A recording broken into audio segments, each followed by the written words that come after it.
Bonsoir, nous avons une question qui est demandée par Mireille et qui se retrouve très souvent dans notre cuisine.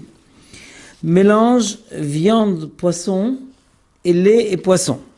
Mireille nous demande, je vous lis la question, j'aimerais savoir pourquoi est-il interdit de mélanger la viande et le poisson ou le lait et le poisson? Est-ce aussi grave que de mélanger le lait et la viande? Et donc, qu'en est-il pour les pizzas au thon ou au saumon? Deuxième question, si on mange du poisson et ensuite de la viande, comment procède-t-on? Doit-on se rincer la bouche? Merci. Donc, deux questions principales. Est-ce qu'on a le droit de mélanger le poisson et la viande et le lait avec le poisson? Bon. Tout le monde sait bien entendu que le lait et la viande sont complètement interdits. Interdits donc non seulement de les consommer, de les cuire ensemble, d'en profiter. Le lait et la viande c'est complètement interdit. D'ailleurs, il n'existe pas une maison où il n'y a pas deux batteries de casseroles dans la cuisine, le lait et la viande. C'est évident qu'on n'a pas le droit. Le lait et la viande, la Torah nous a interdit, tu mélangeras pas le lait avec la viande.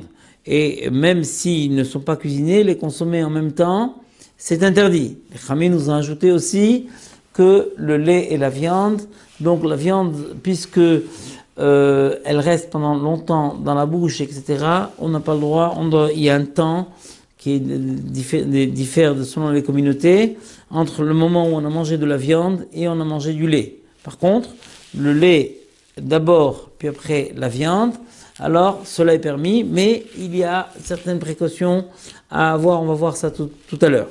Donc, le lait et la viande, c'est clair, c'est complètement interdit. Par rapport au poisson et la viande. Alors, dans la Mishnah, au départ de la Halacha, dit que ce que la Torah appelait viande n'est pas de la viande de poisson, mais que de la viande d'animaux, donc comme le bœuf, etc.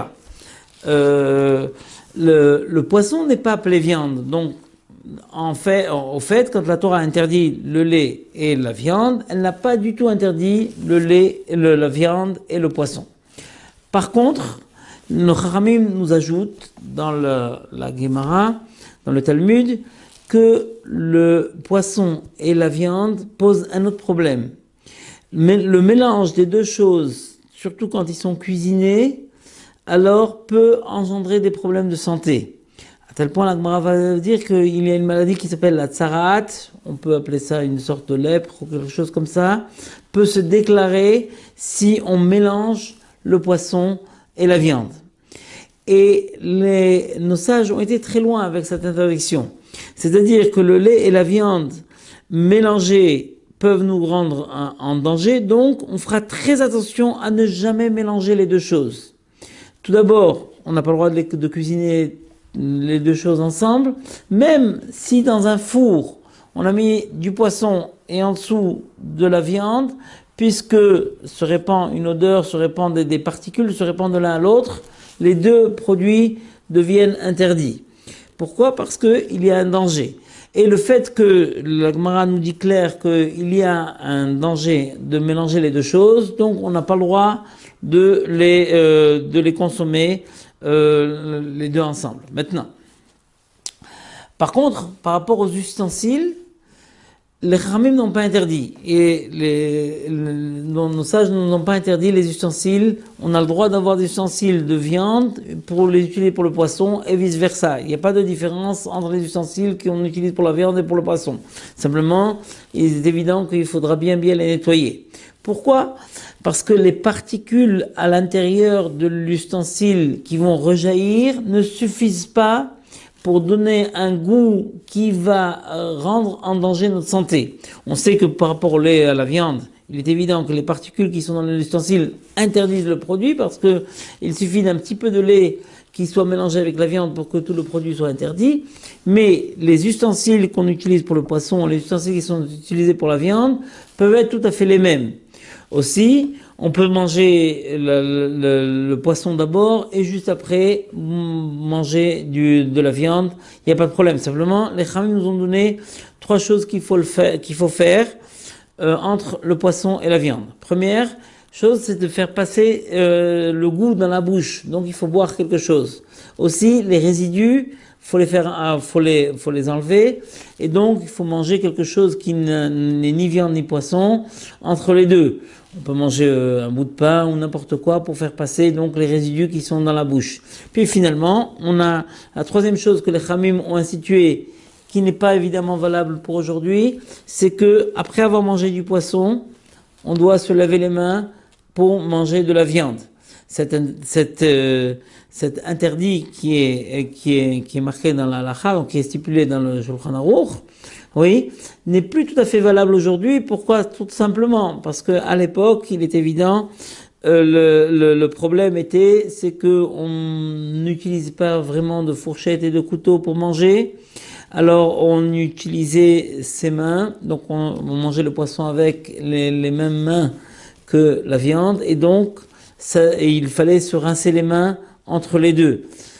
Je pense qu'aujourd'hui, cette habitude a été enlevée, bien que si, par exemple, quelqu'un donne à manger à un enfant et prend le poisson avec les mains pour lui donner dans la bouche, alors si après il veut lui donner de la viande ou même lui-même il veut manger de la viande, il sera obligé de se laver les mains entre les deux, de peur qu'il y ait des résidus qui se mélangent. Donc, voilà on a vu pour le lait et la viande. Maintenant, on a vu pour le poisson et la viande, qui est un décret qui est complètement interdit. Les Khamim nous ont interdit complètement de manger de la viande avec du poisson. Même le Rav Obadiah Yosef nous parle au cas où je me suis trompé. J'ai mélangé j'ai mélangé du poisson avec de la viande dans une casserole. Bon, le produit est interdit. Est-ce que je dois cachériser la casserole? Parce que dans ce cas-là, le mélange qui s'est mélangé, c'est un mélange qui peut poser problème pour la santé. Finalement, il ramène différentes opinions là-dessus, et il dit que c'est pas évident qu'on a besoin de cachériser. Il suffira simplement de bien nettoyer la casserole et de chauffer, par exemple, de l'eau dedans pour enlever ça ne rend pas cachère, n'est-ce pas? Mais cela suffit pour ce mélange-là, en tout cas. Quand on va parler maintenant du lait et du poisson, là déjà, il y a une grande controverse dans les poskim. Je vais expliquer. Le Shulchan Aruch, Rabbi Yosef Karo, celui qui a écrit donc le code de loi qu'on utilise aujourd'hui, que tout le monde utilise aujourd'hui, écrit dans son livre le Bet Yosef. Quand il parle du mélange du lait et poisson qui a été complètement permis par la Torah, il ajoute un petit passage qui pose problème. Il dit, malgré que la halakha, d'après la loi, pas de problème de manger le lait et le poisson ensemble, mais il y a un danger pour la santé de manger le lait et le poisson, comme nous avons dit au sujet du poisson et de la viande. Et tout le monde s'étonne sur ce passage. Comment peut-il dire que le lait et le poisson, il y a un problème pour la santé, ce qui n'est marqué nulle part. Personne n'en parle. Il y a en fait un des premiers commentateurs qui s'appelle Rabbeinu Bechaye, qui l'écrit dans son livre que aussi il y a un problème entre le lait et le poisson, mais le fait de l'écrire ici, qu'il y a un problème, alors que dans la Gemara, dans le Talmud, il est clair que même par rapport à la santé, il n'y a pas de problème. Donc, comment se fait-il que le Bet Yosef nous dise que c'est interdit? De ce fait, beaucoup d'explicateurs qui expliquent ce passage disent qu'il y a une erreur qui a été une erreur de frappe qui a été écrite dans le livre. En fait, il ne voulait pas dire le lait et le poisson, il voulait dire le poisson et la viande. Et ça, c'est vrai. Le poisson et la viande, il est clair qu'il y a un problème pour la santé, et donc, c'est interdit. Donc, d'après cette opinion, qui est ramenée d'ailleurs par le Chida, qui était un des grands décisionnaires il y a 200 ans du monde séfarade, dit que une erreur de frappe a été écrite dans le livre du Bet Yosef, et donc aucun problème de manger le lait avec mélanger le lait avec le poisson. D'autres, par contre, disent non. Dans la logique de la phrase que dans ce livre-là, il n'est pas clair de pouvoir changer le mot lait et, le lait et poisson et écrire à la place viande et poisson. Donc, il y en a qui disent, et c'est ramené d'ailleurs par l'opinion du Ben Ishraï, le Ben Ishraï dit qu'il y a certains décisionnaires qui ont dit non, il